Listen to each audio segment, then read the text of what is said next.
A freight train coming your way indeed. The Baltimore Orioles organization is indeed not a soothing light at the end of the tunnel of their opponents any longer. Here we come. Welcome to Winging It with Walt. I'm Walt Florio, and this is the podcast where I discuss all things Orioles.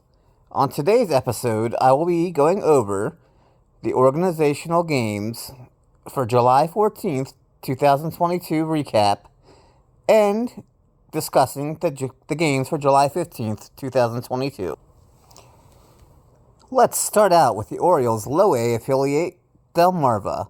Delmarva is 6-12 the second half of the season and is 7.5 games out of a playoff spot that the second half division winner would get. Delmarva is 4-2 in their last 6 games. On July 14th, Delmarva took a 6-5 lead into the bottom of the ninth inning, but unfortunately gave up 2 runs in the bottom of the ninth to lose the game 7-6. Here are some statistics from a couple of players during the game. Luis Valdez, who is a 22-year-old, went 3 for 4 with a walk, 2 RBIs, a run scored, and stole his 43rd stolen base of the season. Valdez has hit .330 over the last 2 months and could be due for a call-up in the very near future. Frederick Bencosme, who is a 19-year-old, went 1 for 4 and has at least 1 hit in 9 of the last 10 games. Bencosme is hitting .362 since his promotion to Low A Delmarva. Prospect Jake Long will be pitching the game on July 15th for Delmarva. Long is 3-4 with a 3.78 ERA and a 1.42 whip on the season. Hopefully, the Shorebirds can get back on track and pick up the win on July 15th. Let's move on to the Orioles' high A affiliate, Aberdeen. Aberdeen is 10-7 the second half of the season so far and a half a game out of first place. However, Aberdeen has already clinched a playoff spot in 2022 as they were in first place the first half of the 2022 season. Aberdeen is 4-5 in their last 5 games. On July 14th, Aberdeen won their game 5-4. Ignacio Feliz was the starting pitcher for the Ironbirds and pitched 6 one-hit innings with 7 strikeouts and just 2 walks. Darrell Hernandez during the game went 1 for 2 with a home run, 2 RBIs, 2 walks, a stolen base. Hernandez, who is 20 years old, is hitting .310 with an .866 OPS since his promotion to Aberdeen. Heston Kjerstad, in his second game with the Ironbirds, went 0 for 4. However, it is only his second game with the Ironbirds, and I fully expect that Kjerstad will get rolling just like he did in Delmarva very shortly. Prospect Jake Lyons will be pitching the July 15th game for the Ironbirds. Lyons is 3-0 with a 4.08 ERA and a 1.58 whip so far this season. Hopefully, the Ironbirds pick up another victory on July 15th, 2022. Let's move on to the Orioles' Double-A affiliate, Bowie. Bowie is 10-5 the second half of the season so far and is in first place of the second half standings thus far, a half a game up. Bowie has won 3 straight games. On July 14th, Bowie played a doubleheader and won both games of the doubleheader, winning 2-0 in Game 1 and 9-1 in Game 2.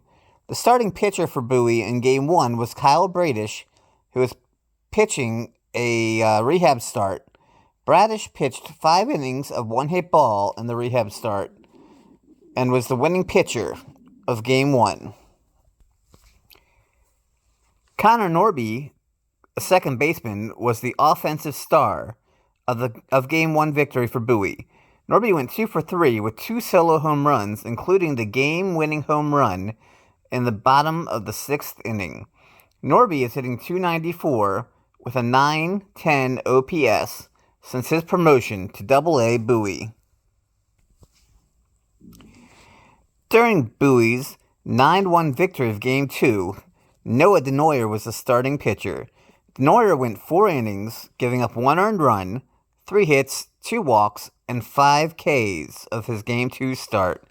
Since his promotion to Bowie, Denoyer has a 2.20 ERA and a 0.80 whip.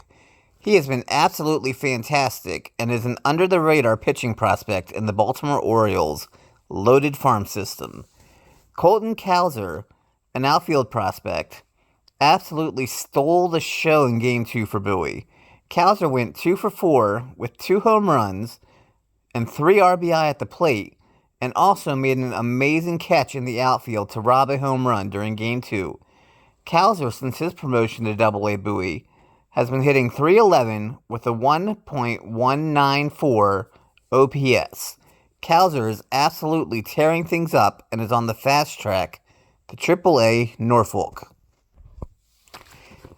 The starting pitcher for Double-A Bowie's 7-15 game is still yet to be determined. Today's podcast could be sponsored by Doritos. Doritos, making me fat for 4 decades. In all seriousness, Doritos, if you would like to actually be sponsored, feel free to shoot my podcast a sponsorship. Let's move on and take a look at the action from July 14th for the Orioles' AAA affiliate Norfolk. Norfolk is 43-44 on the season and is 4 games out of a playoff spot. AAA does not award a postseason spot for both the first half best record and second half best record. They award their postseason berth only on the season-long record. On July 14th, AAA Norfolk swept a doubleheader, winning Game 1 2-1 and Game 2 11-4. Matt Harvey was the starting pitcher in Game 1 for AAA Norfolk. Harvey pitched 7 innings, giving up 1 earned run, 5 hits, 3 walks, and 5 Ks. Harvey is very close to being back up in Baltimore, where he should join the rotation fairly soon. Offensively for AAA Norfolk, Jordan Westberg went 1 for 3, Gunnar Henderson went 1 for 3, Kyle Stowers went 1 for 2 with a walk, and Taryn Vavra went 1 for 3 with a walk, including a walk-off single in the last inning. All 4 of these prospects are in their early 20s and are putting an OPS of over 875 in AAA Norfolk. The Orioles AAA team is absolutely loaded with top-notch prospects that are soon to be joining the Baltimore Orioles big league roster. In Game 2 of the doubleheader, which was Norfolk's 11-4 victory, Michael Baumann was the starting pitcher for the Norfolk Tides. Baumann, who started the year with the Baltimore Orioles and was demoted back to AAA, pitched 5 innings, giving up 0 earned runs, 1 hit, 4 walks, and 4 Ks. Baumann has been fantastic his last 10 appearances, giving up 0 earned runs in 9 of those 10 appearances. The appearances have been a mixture of both relief appearances and starting. Baumann appears to be earning his way back up to the big leagues. The offensive stars of Game 2 for the Tides were Gunnar Henderson, who went 1 for 3 with 2 RBIs, and Kyle Stowers, who went 1 for 4 with 3 RBIs. Stowers actually hit a triple in both games of the doubleheader on July 14th. Chris Valamont will be starting the game for the Tides on July 15th. Valamont is 3-3 with a 6.13 ERA and a 1.64 whip on the season. All in all, on July 14th, the Orioles farm system, from low A all the way up through AAA, won 5 out of the 6 games played, and the only loss was a game in which they blew the lead in the bottom of the 9th inning. A fantastic day for the Orioles farm system, all in all.